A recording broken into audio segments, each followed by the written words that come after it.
Oh my gosh. Mineplex is a Minecraft server long forgotten by the majority of Minecraft players.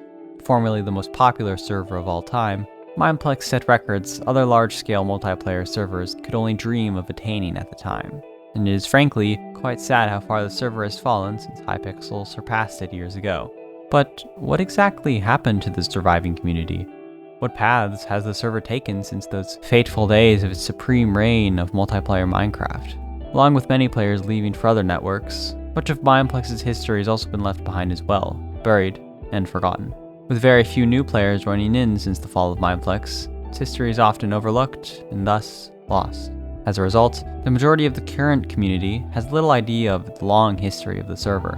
And how sad it is that a server has fallen so far from grace that the majority of its dedicated player base have nearly no knowledge of Mineplex's deep history.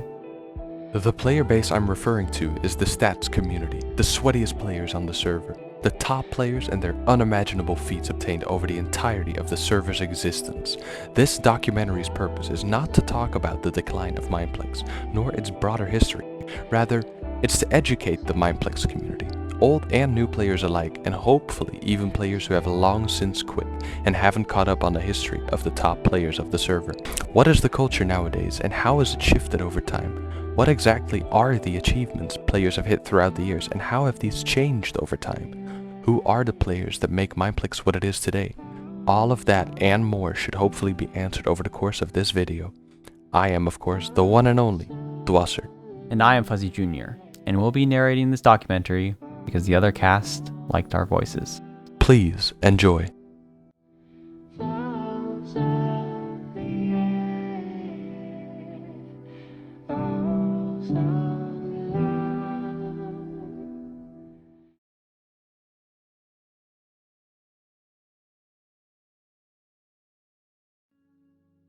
Stats were added to Mineplex in August of 2014, and a few short months later, after November, Mineplex levels were added to accommodate.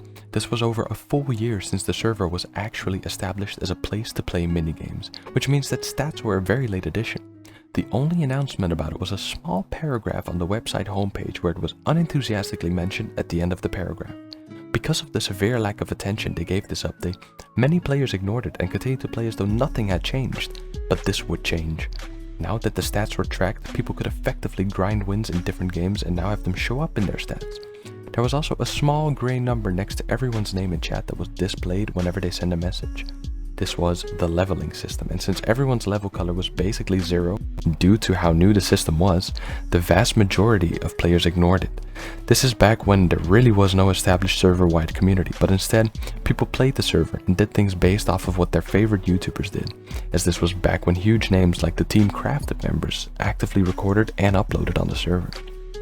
However, despite how little people may have cared about the stats overall, there was a tiny portion of the player base who noticed and began grinding immediately. This number was small, but over time, the community steadily began to grow larger and larger, though that isn't for well over a year later. The few sweaty players on the server truly blossomed in 2015. Most of the early grinders weren't friends with each other unless they played the same game, though that doesn't downplay how important each individual player in this first community really was. Many of the very early players have long since been forgotten by the player base over the years, but even this long ago those players were reaching insane milestones. 2015 is the year that a few insane win records in games were obtained by specific players, and a couple of them have still even held onto that title unrivaled since. Players like Dexus and Master of Death played the games of Runner and Snake respectively to such great lengths during 2015 that even 5 years later, their placements as the #1 players in those games are practically uncontested and will most likely never be passed. Many games have been removed over time, more on that later, but players like Omachu had their big break in 2015 when they grinded to the Champions Team Deathmatch win record, which, assuming the game was still around, would still probably have never been passed. Experience, which will now be shortened to XP for the duration of this video, was also much harder to come by than it is today. To put it into perspective, getting second place in a game of Bacon Brawl gave only a mere 7 XP. This severe lack of experience was not present in every game though. There was one game that stood out from the crowd by a long shot: Ultra Hardcore, or UHC for short. UHC was the first game introduced that gave a significant amount of XP, around 10,000 for one win. This was so much higher than any other game on the server that it practically became the only viable way to grind, and as a result, virtually everybody who was higher than level 30 in early 2015 was a UHC player. As if that XP disparity wasn't enough, there was an old method that players used that practically ensured a win. This was known as cording. UHC originally used the same 6 maps over and over in the rotation randomly. Keen players noticed that the maps were the same and began logging locations of dungeons, diamonds, temples, and so much more in different documents. They then used these documents to stack up unfairly against everyone else. Rules like cross-teaming didn't exist either, so players would often play in full parties of up to 16 people and team without any consequences. Notable old UHC players who both accumulated massive amounts of experience through UHC with these old methods include BlazeSpot, Shady Pie Lover, X Colden, Hannah XX Rose, and Mixu. Cording was eventually fixed and the game was made much fairer, but when the experience for UHC was nerfed in May 2015 down to only a couple thousand per win, it no longer was a viable way to grind. And since the experience around the server was buffed in other games around the same time, there was overall a lot more balance. After the games became a lot more balanced for experience, a lot more people began to rise up and become significant in the early community. A few examples of some of the most prominent early grinders and their stories are as follows. Shady Pie Lover was a highly ranked player in UHC in 2015. He was one of the first level 80s and he was on track to be the 3rd level 100 ever, only being beaten out by BlazeSpot and one other player that I will mention shortly. His one shortfall was his extreme toxicity both in-game and on the Mineplex website. In late September of 2015, Shady Pie Lover was permanently network banned from the server, completely out of the blue for his excessive toxicity in-game and on the forums. This was most likely stemming from his harassment of a staff member. This unfortunate banning cost him his placement in the level 100 history books, and even over 5 years later, his ban has still not been lifted and he has been disconnected from the community ever since. Of all early grinders whose level 100 journeys were cut short, Rebel Guy is perhaps the most famous of them all. Rebel Guy was an early survival games win record holder, amassing over 2,000 wins in early to mid 2015. His progress was documented on his incredibly popular YouTube channel, where he uploaded challenges, milestone videos, and most infamously, many videos of him purposefully getting in trouble with staff members. These videos would get tens of thousands of views and obviously made him not a very favorable figure among the staff team. Without going too deep into the drama, in February 2016, a staff member named Ben J. C4 leaked which staff member punished one of his friends to Rebel.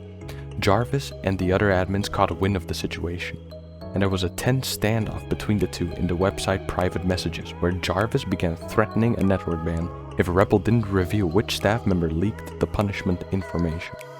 Rebel kept his fans updated about the situation on his wall, and as a result, tons of players turned against Mineplex over its authoritarian-like actions. In mid-February of 2016, Rebel Guy was officially network banned. He was a level 81 on track to be one of the first 30 level 100s, if not early. His ban sparked riots on the server and on the forums. Many protesters were also permanently banned, muted, and had threads deleted. In mid-2016, his entire engine wall was cleared. The whole situation is crazy, and he sums it up very nicely in a video titled "Blackmailed by a Mineplex Admin."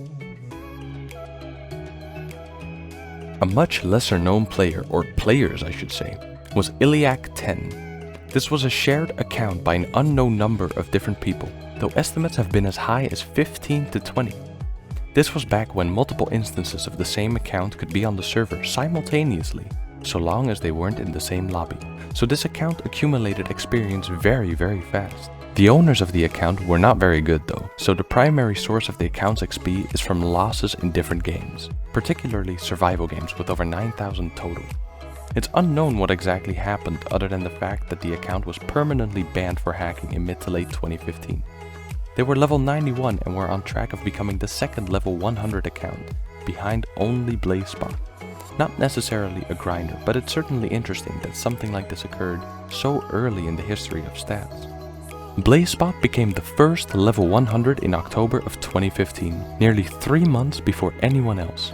He was in a league of his own as a highly ranked UHC and survival games player, and one of the first players to utilize the strategy of obtaining an experience quota each day to reach his goal. He's the only person to have hit the level within a year of stats even being released. After BlazeSpot, many other players began hitting level 100 by playing a handful of games. The first games to truly be considered the best for experience were, obviously, UHC for a brief period, but after its nerf, Bomb Lobbers, Mindstrike, and Skywars. Mindstrike in particular was considered the best for one very specific reason: Mindstrike hopping. Mindstrike hopping was about as easy as it could get. All you do is join a game of Mindstrike in progress that's close to ending, wait in the game, and collect the experience. The catch with this is that it gave you the full amount of experience as if you'd played through the entire game. This was super abusable, and quickly became the fastest method of obtaining experience that many players abused. Early Mindstrike Hopper level 100s include Adventist, Sourdog, You Lost Your Life, Skulldog27, Necromanced, Stephanie, and so many more. Mindstrike hopping for full game rewards was not patched until years later, permanently staining the early level 100 list.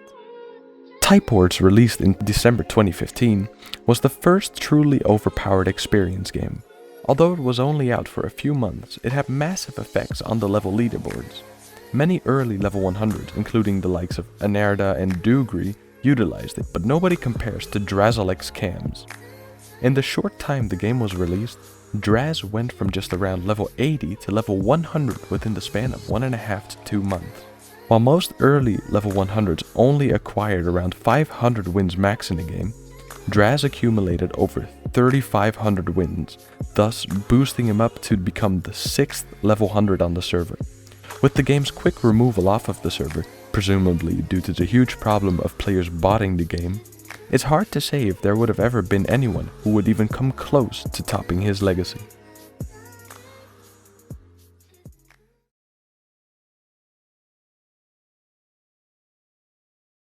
The beginning of the first true generation of grinders begins right around the summer months of 2016, marked by the release of Weekend Brawl in May of 2016.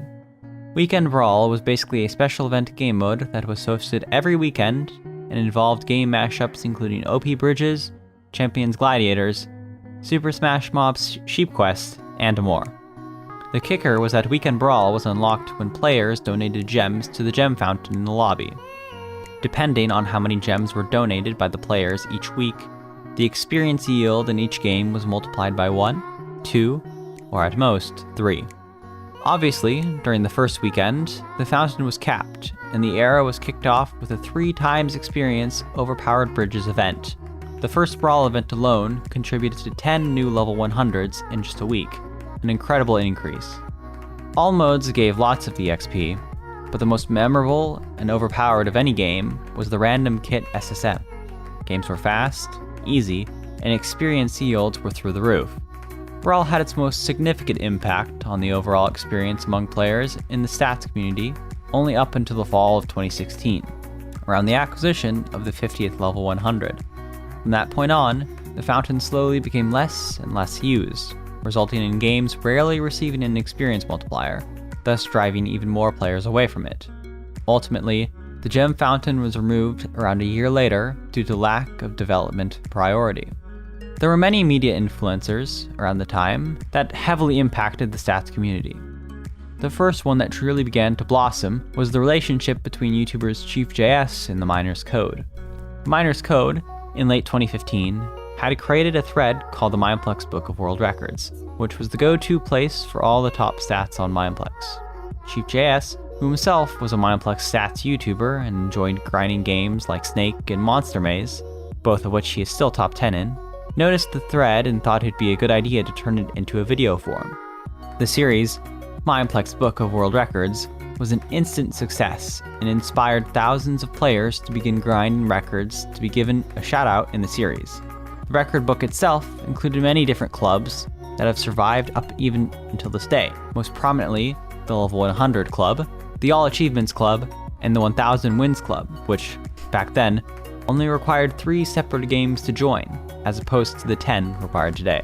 Certain early level 100s also had immensely popular level 100 videos. The videos of Draz, Angie, and the Neon Laser were among the most popular of them all. Arguably, the largest media influence on the server in regards to the formation of this community is actually the lack of influence. 2016 was around the time when major YouTuber influences, such as the likes of Team Crafted, Captain Sparkles, the Diamond Minecart, all began ceasing uploads on the server.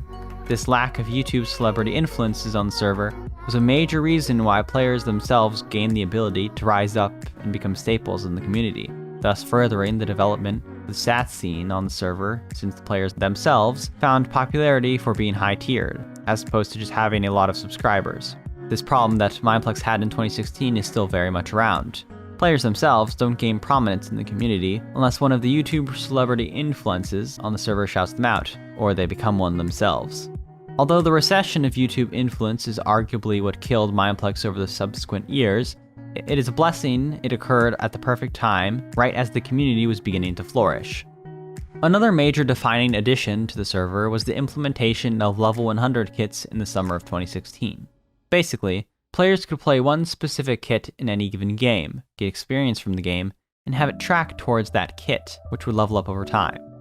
Level 100 kits required 1,030,000 experience, which was a super fun alternative to the grind beyond global experience itself. The first player to achieve a level 100 kit was Stone Cold Killer in June of 2017, when he achieved level 100 Miner in Skywars. Players achieving kits in other games began popping up as well, and sometimes they'd even glitch above level 100 after it being attained, but that glitch was patched relatively quickly. After becoming impossible to update due to a glitch around a year and a half later, kit levels were eventually removed from all games, except for Skywars, but that was an exception since it was the only game to actually provide kit upgrades based on level. By the time level 100 kits were removed, there was a three-way tie for number one legit level 100 kits on the server. Stone Cold Killer, with all 5 Skywars kits maxed to level 100, Jordan, with 5 level 100 survival games kits, and Rail, with 5 level 100 kits, 4 from Skywars, and 1 from the Bridges. In September of 2016, Populous and Evan Money created the Mineplex Hall of Fame engine page. Little did they know that they were laying the foundation of what would be the first server-wide community of sweats encompassing all games, not just one. Similar to Chief.js's World Record series, the page announced new level 100s, new level 100 kits, and other milestones. There were links to virtually anything a Mineplex sweat could ask for at the time. A document outlining experience requirements for the levels, the Book of World Records, the links for all the walls of the level 100 players, and much, much more. The website was originally only viewed by sweats, but it gained prominence quickly outside of the sweat community and gained a lot of traction. This page also publicized the efforts of Populous, Dugri, and NotEnder to track level 90s on the server. What is impressive about this venture is that they all did this before accurate leaderboards even existed, meaning they had to manually find level 90s on the server to add to their list. Their work is the sole reason why we have an accurate documentation of the early level 100s, and its significance truly cannot be understated. The most important factor that fully solidified this new website community of unified sweats was made fully apparent when, in December of 2016, Mineplex introduced the Eternal Rank. Subsequently, in-game communities were introduced, and Evan Money created the Hall of Fame community in-game. This community was extremely exclusive. The creation of this, although it wasn't anything more than just an in-game hub for people to talk in every once in a while, was revolutionary. That for the first time in Mineplex history, there was truly a community that brought the top-tier players from all games together into one, albeit small, friend group. Unfortunately, within the next year, Hall of Fame became extremely inactive when many members quit, including Evan Money and Populous. They soon promoted Lights to be the new leader of the community. It will likely remain untouched forever to pay homage to the OGs, and because Lights is network banned. Another huge part of 2016 was the Frozor stats leaderboards posted on Artix's wall in November of 2016. Using the Mineplex API, Artix created the first ever functional leaderboards that automatically updated. Players only appeared on the site if they were searched to avoid strain on the system, but with hundreds of players using it, everyone of significance at the time showed up eventually. Its ability to return accurate stats for any player motivated so many and was extremely significant in the growth of the community. Unfortunately, the website was short-lived, for in February of 2017, Chis, one of the owners of Mineplex, resigned. The API behind the website was made private, and Arctix was unable to continue using it for the site. Thankfully, the website was simply archived but not closed down completely, and even to this day, it can still be accessed. Although frozen in time, the website perfectly encapsulates the generation of players as it was nearing to a close. Also relating to the Frozar site, global experience after level 100 was able to be viewed for the first time in history. Tracking the top players after the maximum level was attained was a possibility for a brief period of time. Sometime during late 2016 is when Stone Cold Killer, the 4th level 100, acquired 20 million experience points, which is nearly double the worth of level 100. Considering that there were only 60 to 70 level 100s, it makes this achievement all the more impressive. To put into perspective how insane this milestone being hit as early as it was, the 10th person to hit 20 million experience didn't happen for around 2 more years. Stone Cold Killer's mind-boggling ability to grind has cemented him as one of the greatest OGs of Mineplex. December was also the first time there was a double experience event on the server. It lasted for just under a week, close to the end of the year, but it prompted a new wave of level 100s, 5 of which obtained the level on the first day of 2017. 1 month later, in February of 2017, one day before the Frozar site shut down, Enderbrine narrowly beat Lindsay by just 10,000 experience points to become the 100th level 100 on the server. The first 100 level 100s were very different from future level 100s. They all had very high in-game times, topped or were very well known in their respective main games, and had at least 4 to 6 million gems upon attaining level 100. There were many notable things that occurred, including multiple tied players, including Dugri and Fico the Cow, and Inarda being the first and only player to obtain 2 separate level 100 accounts within the top 100 range, and even a level 100 who mained Runner, the worst game for EXP on the server. Unfortunately, as with all good things, there was a sad outcome that came along with this. Evan Money ceased his list of level 100s on the forums and officially stopped updating it. The level 90 trackers tried to continue on, but shortly stopped updating their list of players as well.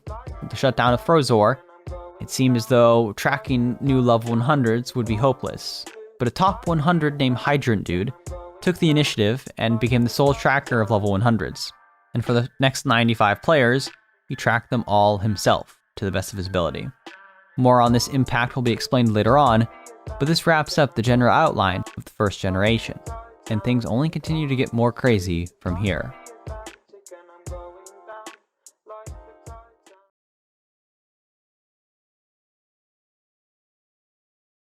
The major kickstarters of the second generation were the removals of many prominent figures from the server.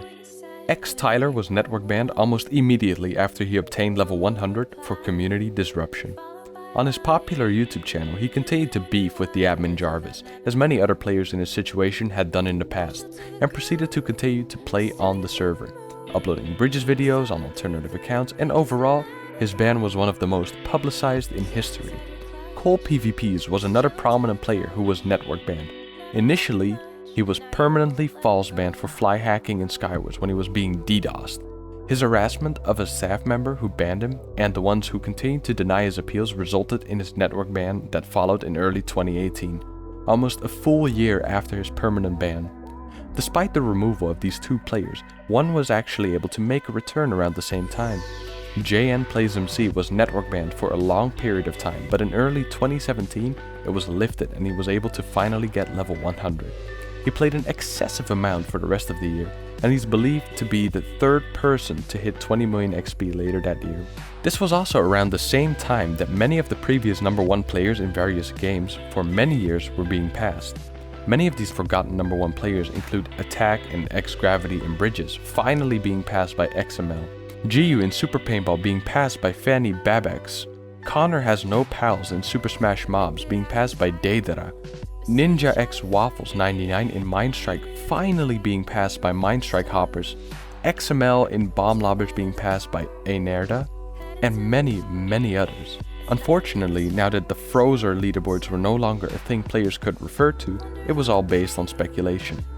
For the next 2 years at this point, there was no way for players to know their placements in games, what other people's placements in games were, or even something as simple as knowing how much XP you have after level 100.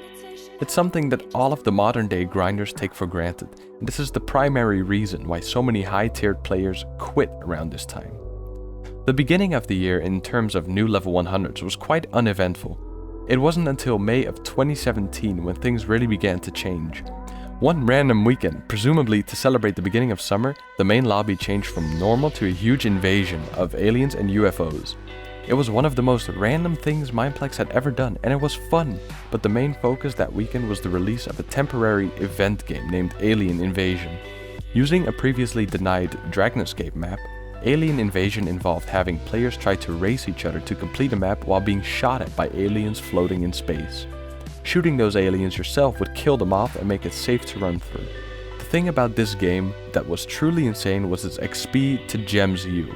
It was an insane amount of each, more so than any other game other than pre-nerf UHC of all time. But this game lasted at most 2 minutes each and was able to be won fairly consistently. This game on average yielded around 80,000 XP per hour, and it boosted many people hundreds of thousands or even millions of experience. It only lasted for 1 weekend, but it was enough to shake the community up greatly. Nobody would have predicted that this game with an absurd amount of XP yield would actually be setting a precedent for what else was to come to the server in the near future. Later that same month, Mineplex released their new game, Castle Assault. Unlike Alien Invasion, this game was intended to be a permanent addition to the server, but the rewards given for Castle Assault were more than practically every other game at the time, due to the high amount of XP given, the fast speed of the games, and the ability for up to 8 good players to be put on the same team with each other to all receive the rewards at the same time. Additionally, this was the first game on the server to have actual leaderboards in-game in the lobby. There were many different leaderboards than what modern players of Mineplex are used to today. There were weekly wins, daily wins, total wins, and others. Castle Assault was also the first game on Mineplex to not actually give gems along with the experience. Instead, Castle Assault gave a currency called crowns, which players could use to upgrade their kits to make themselves more powerful than others. Because of this, there were many players who achieved level 100 through Castle Assault with a gem count millions and millions of gems below what the first generation players had achieved it with. Everything previously mentioned shook up the server, but there was one part of Castle Assault that made it arguably the worst game in the server's history: the presence of closet cheaters. Closet cheating is basically when players are cheating to give themselves an advantage, but they pretend they aren't and they actively try to hide it. Closet cheating was not a new thing on Mineplex, and there were a handful of people who had done it in the past, but for the average person, they had no idea that such cheats existed. Castle Assault is most remembered as the game that began the invasion of closet cheaters, or closeters for short, on the server. The primary leaderboard players of Castle Assault were all brand new players to the server from a region in Europe known as the Balkans, and these new Balkan players joined the server to play Castle Assault, and a vast majority of them were cheating hard. Squishy, Pre-Gabble, Sac Noel, Daxa, Twetsy, and others are just a handful of players who had joined through Castle Assault, who gained a reputation of being closet cheaters. But there was one player who became more infamous than them all, and his name was Multiplicative. Multiplicative had a YouTube channel that attracted a huge following during the summer of 2017. Multiplicative was no different than the other Balkan cheaters. He just had more of an ego because he felt as though he was better than everyone else, or best worldwide, a phrase he used to more or less advertise his videos. Relating back to the fact that closet cheating in the mainstream was unknown, he gained such a large platform in the community solely because he was cheating and was beating many of the known good players at this time, and players just thought that he was truly the best at the game. After the termination of his channel and all of his subscribers, he subsequently fell into obscurity. It's a good thing that virtually everybody who played back then who still play today know now that he cheated. Another game to be released basically directly after Castle Assault in June 2017 was Heroes of Gwen. The intention of this game was to attract players who enjoy MOBA games, which Heroes of Gwen was eventually abbreviated. MOBA was very similar to Castle Assault in the sense that it was intended to be a permanent game. Gems were not the currency used in the game. Instead, gold was. There were loads of different in-game leaderboards in the lobby, and, of course, there was an insanely large XP yield from this game too, arguably even better than Castle Assault. Where Castle Assault and MOBA differed, however, was in regards to the community. While Castle Assault had by far the most negative and harmful community in the server's history, MOBA had almost the exact opposite. Most of the sweaty players who were still around were attracted to MOBA, along with a huge amount of new-gen grinders. Ave, Susie, Dave, Carrot, Marcus Fire, Semi-Concerned, Hilly, Humphrey, and many others were just a handful of the prominent player base at the time. This community was very tight-knit and everyone was pretty much friends with everyone else. It was a very fun community for those players to be a part of, even though the game itself wasn't super popular. One thing that most MOBA players did was stat boosting wins in. Stat boosting wasn't allowed, but the promise of being able to get an obscene amount of XP with zero effort in just a minute or two when stat boosting was too much for most players during that time to pass up. Overall, MOBA was objectively a much nicer experience than Castle Assault on an individual level, but both are remembered for being the first games on the server since Type Wars that gave an insane amount of XP. With the huge load of new players in the grinding scene due to these games, it seemed as though this high would last for the rest of the history of stats. Unfortunately, both games practically died out shortly after the summer ended, and they were both removed from the server early the next year. In September of 2017, Hydran Dude seized his tracking of new level 100s. Since he was doing it completely by himself, it was inevitable that he would stop because it was getting harder and harder to keep up with the ever-increasing number level 100s in the server. He stopped tracking new level 100s right before the 200th was achieved. Regardless though, the entire second generation of level 100s being tracked is solely thanks to him, and he deserves all the respect for the dedication he put into tracking them as long as he did. Hydran Dude quitting his tracking of level 100s marks the second generation of level 100s, and thus the darkest era of the server's history began.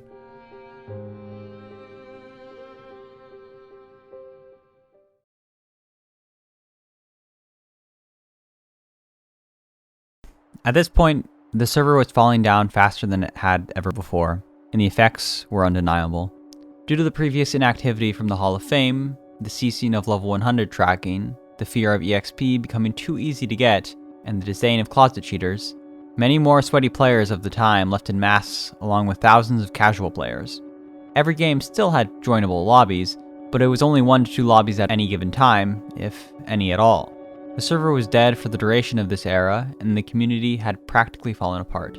But a few things would happen throughout the course of this era that gave a small resurgence to grinding. In October of 2017, when Skype had practically been officially replaced by Discord, Rail and Lande created the first Mineplex level 100 Discord. The purpose of this Discord was to celebrate Mineplex stats and the players who worked hard to grind. Similar to the Hall of Fame, its intention was actually to try to replicate the feeling of the Hall of Fame, whilst adding more of a community aspect to it, and also encouraging more grinding of the server by adding server roles that members could acquire to show off their stats. Originally, level 90s and above were able to join the server, and the only role to separate the normal list of 100s was a special one for the first 100 level 100s, or better known as top 100s.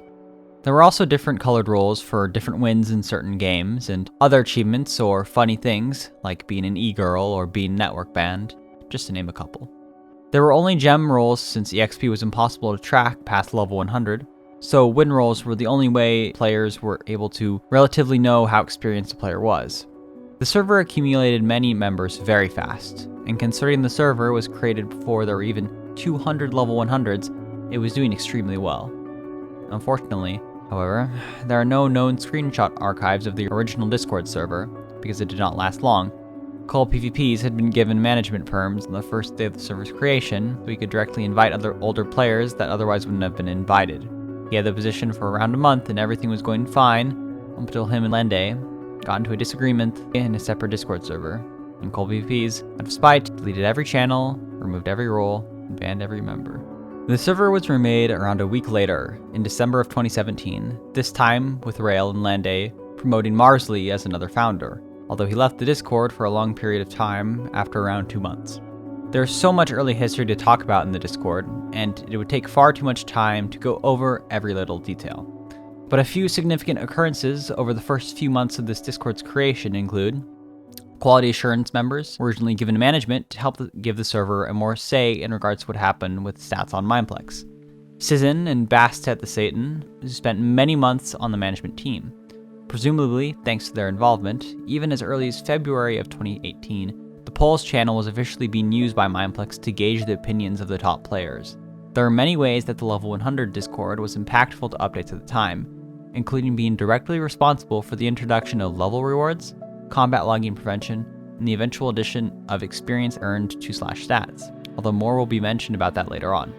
Other early management members on the server include Killed by Void and Jordan in early 2018, with Jordan resigning around a year later, and Killed by Void still remaining as a manager to this day.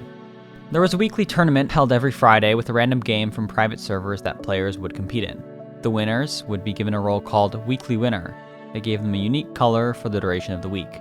Although not hugely significant and didn't last long, it was the first real-time level 100s had truly bonded with each other consistently in-game at a large capacity, with one MPS hitting over 30 level 100s at a time.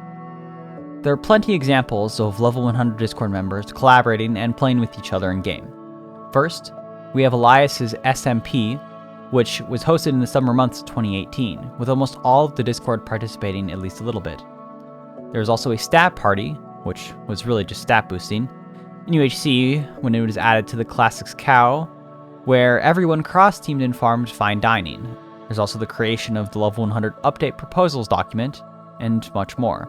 The Discord server helped encourage people to participate in the community and grind stats when it was extremely unpopular, and it's obviously still thriving even to this day. Going back to November of 2017, shortly after the creation of the first Level 100 server, Mineplex released Cake Wars. It was an instant hit, and almost immediately rose to the most played game on the server. It was similar to previous games released that year in regards to the large amount of leaderboards in the game lobby, but it was the first game that tracked win streaks, which were also displayed on a leaderboard in the lobby.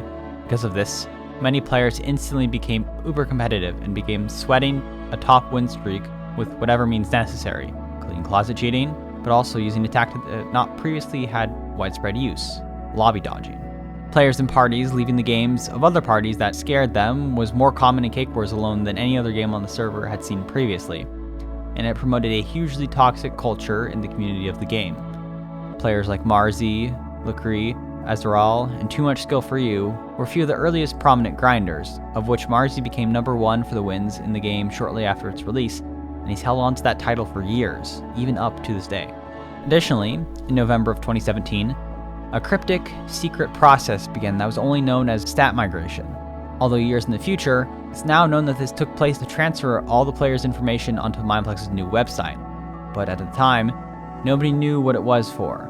At first, the stats migration only caused some minor hiccups when it came to stats tracking, certain smaller stats being deleted from people, having to wait a few seconds upon switching lobbies before your stats load, etc. But very quickly, more major issues began to arise. One day, in December of 2017, thanks to a major coding error, thousands of players had their stats in all different areas including wins in games, global EXP, daily rewards, and more glitch upwards by insane amounts. Many players glitched up millions and millions of EXP at the time, some even jumping from level 60 to level 100 in a single game. One player even found out how to replicate the glitch and began creating many accounts with glitch stats in various games so you could turn around and sell the accounts. This glitch was patched very soon after it occurred, but the damage had already been done. The vast majority of players had their stats reverted back to what they were prior to being glitched, but there were still hundreds of players who remained with glitch stats. Even 3 years later, these same people who were stuck with glitch stats from that time have yet to be fixed. It's assumed it is impossible to fix them at this point.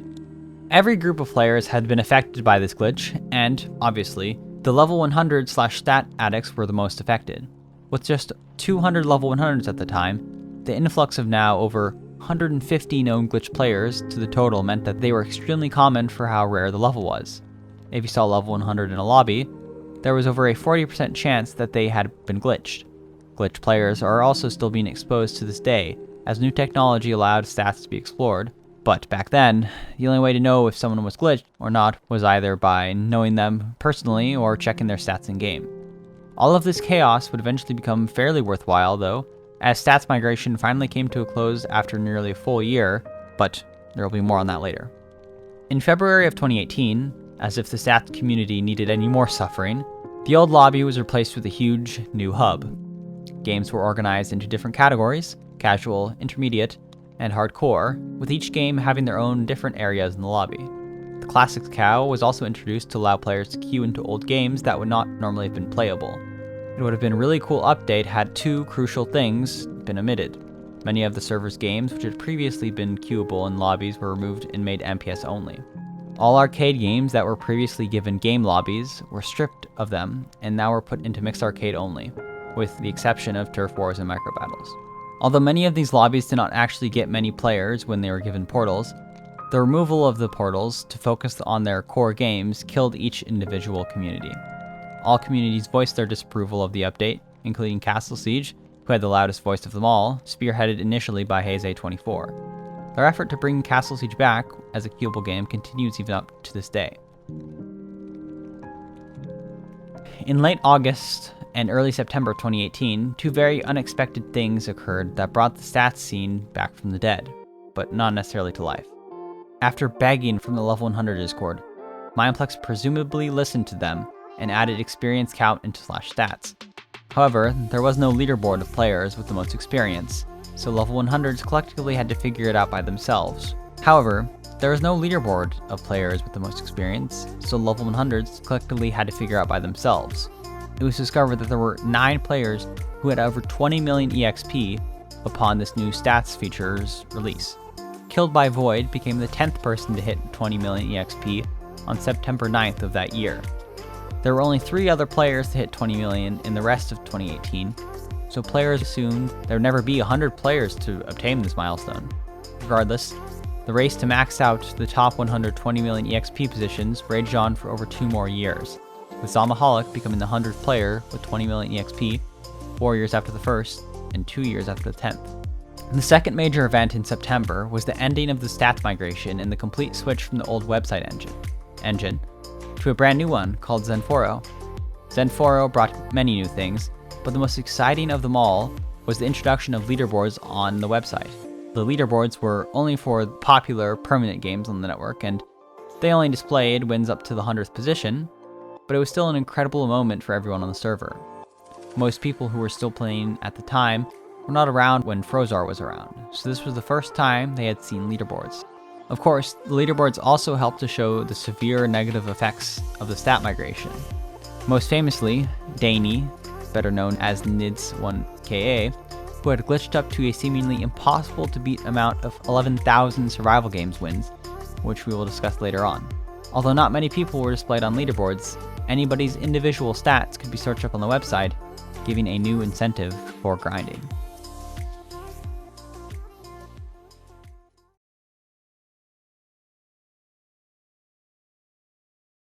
Although the searchable stats and leaderboards on the website helped revive grinding a little bit, it did not truly come back to life until a crucial discovery was made in December of 2018. It is unknown who discovered it at first or who took advantage of it, but it was found that all Mineplex stats were actually tracked on leaderboards that went up to 1,000 places on websites which were not publicly displayed. The links were easy enough to mess around with so that all the games and the stats in them and the global stats were able to be found and viewed, which prompted talented players to take advantage of them. The first player to take advantage of them was FGene, who created a super simplified URL maker, which allowed players to search up stats extremely quickly. This was used by Ave, Deluxe, FTW, and Jaybird to then create a document database with every single leaderboard for every single stat in every single game. The most significant creation using these leaderboards, however, was when Timmy6790 created the very first stat bot on Discord a few months down the line. The bot had a support channel in the level 100 Discord to allow Sweats to give suggestions and feedback on the bot, so that it could be catered to the people who needed it the best. The bot was an instant success and many players began using it. In time, StatBot would grow to unbelievable levels, with the previous 2 methods for searching stats becoming pretty obsolete. Using these programs, rqil created many more channels within the level 100 Discord server to further assist in giving that stat information. The previous XP leaderboard that had been in the Discord server prior to the revamp was very poor. It was updated once a month, it only included players inside of the Discord, and it only extended up to the 10th place. With the revamp of the XP leaderboard, it was expanded to be server-wide, updated on a weekly basis, and stretched to position 100 for overall server XP. Additionally, A separate weekly statistics channel was included too, outlining the top earners each week, the experience amount required to be on the board, and more. But by far, the most significant addition included in this weekly stats channel was the tracking of new level 100s. Hush My Child officially became the first tracked level 100 in over a year and a half, the total number of which have finally exceeded the 400 mark. This weekly tracking would eventually become very handy in the creation of the full list of level 100s over a year later, but more on that when the time comes.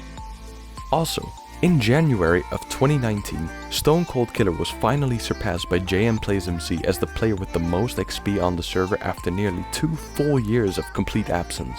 JM Plays MC became the first player in history to hit 29 million global experience, and he went all the way up to 29.9 million experience, where he simply stopped, saying he would return when Heroes of Gwen did.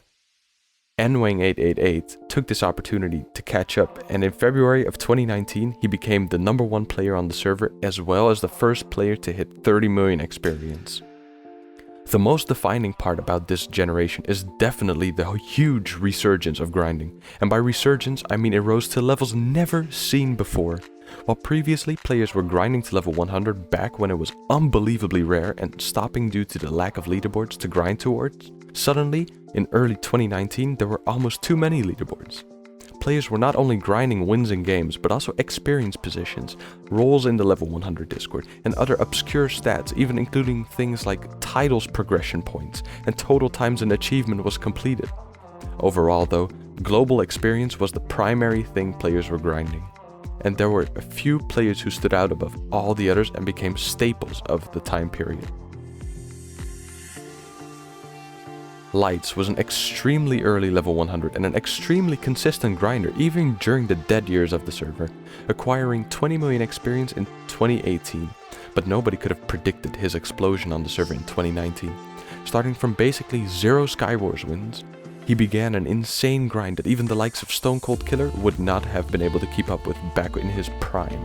He grinded for well over a year, obtaining over 13,000 wins, and in early 2020 obtained the Skywars win record, which nobody thought Stone Cold Killer would ever lose. He jumped from 20 million experience to well over 30 million in the blink of an eye, though accusations of him cheating, trucing for wins, and a final resulting network ban have brought his reign of terror to an end. It cannot be understated how insane of a grind it was, but even this was outclassed by the 2 other players. Jason My 10 had always been a top player in survival games, but nobody had really thought anything super special about him up until this point. With leaderboards being in every single survival game's game lobby, he had to constantly see Nidzika topping the board with over 11,000 glitched wins, surpassing second place by over 6,000 wins. It is believed that this was his motivation to begin his insane grind to an objective #1 position for wins. He got a lot of flack for abusing an absurdly overpowered kit, Archer, for his grind, but it didn't stop him. In just over a year of insane grinding, he finally surpassed the glitch player to become #1 legit for wins. This grind is absolutely incredible and will more than likely never be matched by anyone else later down the line, even if he is eventually passed in wins, which is very unlikely anyways. The last specific player that has to be mentioned is Duckle. At the beginning of 2019, he was only level 69. Around this time though, Speed Builders, which was previously considered horrible for XP, received a massive buff, making it one of the best games on the network to grind for XP, for its large yield and consistent win rate. He began grinding this at an insane pace, acquiring amounts of experience that were unrivaled on the server at the time. By the end of the year, he became the first player in history to have achieved over 20 million experience in a single year, became the Speed Builders win record player by a huge margin, and had risen from millions of XP below the halfway point to level 100 to #6 all time on the server in just over a year. However, he is the only one of these 3 players to have abused the game that was released in late 2019 that changed the stats grinding scene forever in unfathomable ways. And it also set a precedent on the server which raised the roof of what people thought was the absolute limit for stats grinding on Mineplex to even greater heights than even the generation of Resurgence.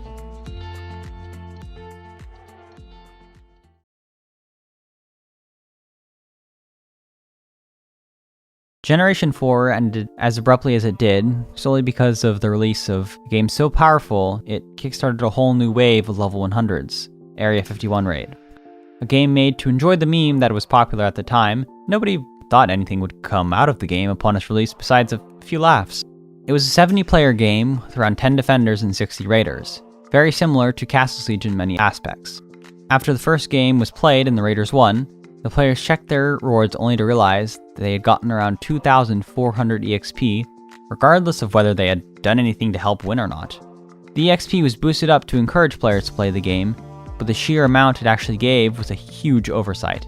Immediately upon this realization, truckloads of players began queuing into lobbies and queuing the Raiders team, usually against a team of thumbless, defenseless defenders.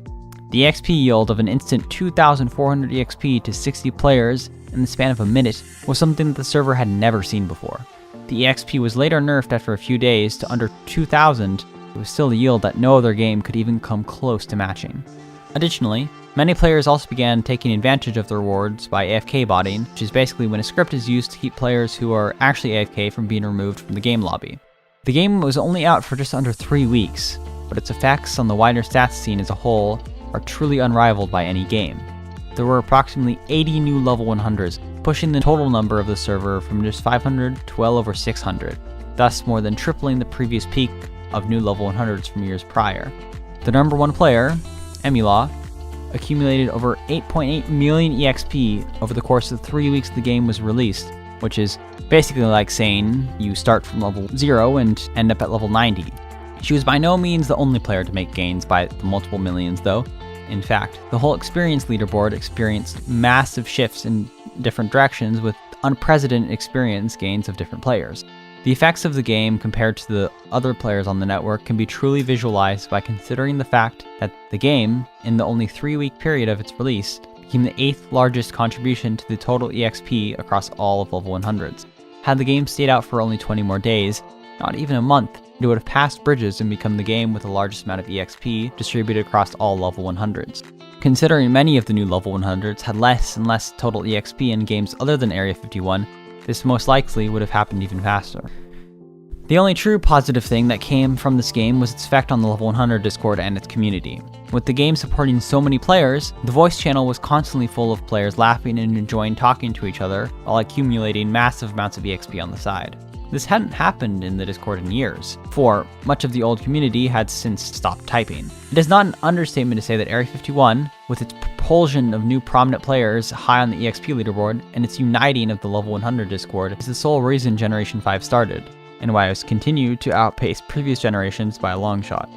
From the point of Area 51's removal, the next few months on the server were actually fairly slow. The 700th level 100 was reached 6 months after the 600th. Anwang was also the first player to hit 50 million experience points, which is absolutely mind-boggling. Other than those two things, not much happened over this time period, though something insane intimately would, and nobody could have expected that it would shortly occur. COVID-19 was a virus that emerged initially out of China in late 2019 that quickly began gathering attention to its name due to its incredible infectivity. Many countries began locking down and quarantining, and in the middle of March, when it truly hit virtually every location in the world. Schools, gyms, restaurants, and many other real-life gathering locations closed. Most people were stuck at home with nothing else to do. The new generation of grinders on Mineplex were already doing very well for themselves, but this lockdown truly made the generation blossom. EXP milestones began being hit far, far faster than they had been before, and it seemed as though there was a new prominent player in any given game with each new day. The network itself was also affected super positively, peaking just a few hundred players below 10,000 at its highest point, a milestone that hadn't been hit on the server for around 3 years. To take advantage of the influx of players, Mineplex released a double EXP event on the server. This double EXP event was different from the events of the past though. With the previous longest event lasting only around a week, the 2020 double EXP lasted for the entire duration of the month of April. The effects of this were incredible, with placement shifts on the EXP leaderboard by multiple million and nearly 100 new level 100s in the month of April alone, pushing the total over 800 before the month had even ended. Additionally, in April, the monthly subscription rank Immortal was updated, and players were given personal double EXP boosters that lasted 24 hours once per month.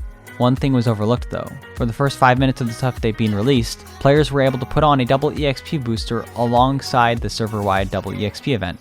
thus giving them a 4 times EXP boost. Many players, notably JN Plays MC, got hundreds of thousands of EXP in that one day. In his case, it was a gain of over 700,000. The effects of these boosters, present day, isn't all too significant because of how new they are, but they became increasingly responsible for any given Immortal player's EXP by the day. Along with all of this, the overall atmosphere of the level 100 Discord shifted back to a culture of trends. Games like Block Hunt and Speed Builders are example of game trends that the Discord went through at different points during the year, where tons of level 100s would start sweating these games. Memes like being a Mineplex Eternal, boosting Monster Maze, and the Mr. Ping Challenge were also trends that brought the Discord together. In regards to stats, the Discord server became much more attuned to sweaty stats stuff, and the milestones that were achieved reflected this shift. rqil created the Mineplex Book of World Records within the Discord that was updated very frequently, something the server hadn't seen since the days of the Miner's Code on Engine in the years past. The introduction of the in-game server records book brought back clubs, such as the All Achievements Club, the 1000 Wins Club, the 10,000 Wins Club, and the Leaderboards Club. These new clubs and positions in the record book encouraged many players to grind like they had never before. This is best reflected when nwing888 finally surpassed Poke482 Fan's longtime record of 20 individual games with 1000 wins. He's currently at 25 individual games, with more on the horizon. Additionally, in April, rqil began piecing together the previous level 100s he had tracked each week to create a fully fledged list of level 100. The list outlined the names of the players, the months they obtained each level, and the primary game they played that brought them to the level. The most difficult thing about maintaining the list was ensuring that there were no glitched players listed, though it became more and more accurate with each one that got removed. Along with the list of level 100s itself, the lists of players who've gotten 20 and 30 million EXP were also created, which only encouraged further grinding. 30 million EXP was still very rare at the time, with the 10th player to hit it, Airbus A320, only occurring in July of 2020, though it'll become increasingly prevalent as time goes on. In June of 2020, tragedy struck in the stats community. New level 100s officially became untrackable due to the leaderboard cap of 1000th place for global EXP, surpassing the EXP required to hit level 100. The way leaderboards on Mineplex work is that it only displays up to the 1000th place in any given stat, so one would normally be able to assume that the list would be able to extend up to the same position before hitting this roadblock. But unfortunately, there were 157 glitched/unlegit level 100s in the top 1000, thus cutting the list short by the same amount. New level 100s began to only be logged after rqil was notified of their achievement, though with level 100s becoming more common than ever, it became less of an achievement on an individual level, which meant that there were less people talking about it. This made it even more difficult to track the existence of new level 100s, and the challenge that the old list of level 90s did not have. A new document of all the level 80s and 90s was made, similar to the previous spreadsheet from years back, though it's fairly likely that many players have already been missed. The number of missed and misordered players will only become higher and higher as time goes on, but unfortunately, there is nothing that can be done about it. Nothing too extraordinary occurred as the summer turned to fall, but October marked the beginning of another era of insane EXP grinding with the re-release of Halloween Havoc, which was the Halloween game from the prior 2 years, but with a huge revamp. The EXP yield was also boosted, and it instantly became one of the best games for EXP on the server because of its great consistency, as Sweats tried to speedrun the game for the whole month. Many players obtained over 1 million weekly EXP through their use of EXP boosters from Immortal, as well as hundreds of thousands of EXP obtained by other players. Will, through the use of Halloween Havoc as a final push, also beat out Drazzlex Cam's long-time record for what is believed to be the most EXP earned in the shortest period of time, excluding the use of Area 51 raid, with over 6.5 million EXP earned in just under 2 months of grinding. And this truly cemented the game's effect. In October, nwing888 yet again hit a astounding milestone, becoming the first player to hit 60 million EXP. He currently has the lead on second place by over 15 million EXP, which equates to around 1.5 level 100s. It's an incredible and unrivaled achievement, and the likelihood of someone beating a record like that is so slim that it'll likely never happen. At the time of this script being written, he's celebrating his insane accomplishment by grinding Master Builders. Toward the end of October, after around 2 years of maintaining stat stuff in the level 100 Discord, rqil stepped down from many of his stat tracking requirements, and gave the roles to different people. Deodara obtained the responsibility of updating the EXP leaderboard, Fuzzy Jr. acquired the Book of World Records, and Nextron acquired the list of level 100s. They are doing a phenomenal job thus far, and it's awesome that Mineplex will continue to have these things updated. November of 2020 had two incredible milestones achieved just mere days apart. The first milestone was that over 1,000 known level 100s were confirmed to have been reached. XNoob officially became the first known player to have 4 digits in his level 100 placement. This is a milestone that nobody could have predicted, not even the most hopeful of players, and it's nothing short of incredible that it has been reached. The second milestone is that Zamaholic became the 100th player to hit 20 million EXP, which is basically 2 times the worth of level 100. It's incredible that this milestone was reached, and these achievements are things that, as aforementioned, virtually nobody could have predicted to ever happen.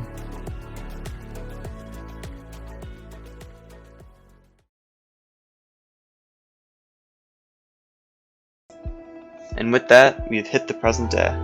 Being a part of the Sweaty Stats community for as long as I have been has been so rewarding, and I'm glad I chose Mineplex to dedicate myself to. No other major server has a stats team that this one does, even with all of its major shortcomings. It was an honor being able to write this, and on behalf of the team who worked on it with me, thank you so much for giving us a history to reminisce over.